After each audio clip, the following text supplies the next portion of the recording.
Hey guys, I want to share a delicious dish from my country. It is a perfect combination of various fresh ingredients. Make sure to watch until the end because I'm sure you're going to love it. So first thing, I'm gonna prep all the ingredients.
And honestly, this is my favorite summer food.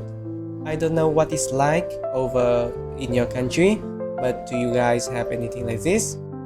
Next up, I need some rice paper to wrap everything.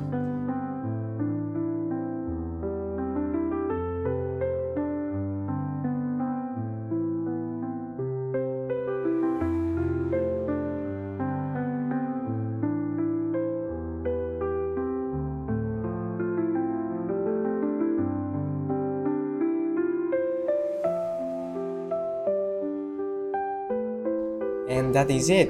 What do you think about this dish? Please leave a comment below so we can say hi to each other. And have an awesome day ahead and wishing you a ton of success. Thank you for watching and I'll see you in the next video.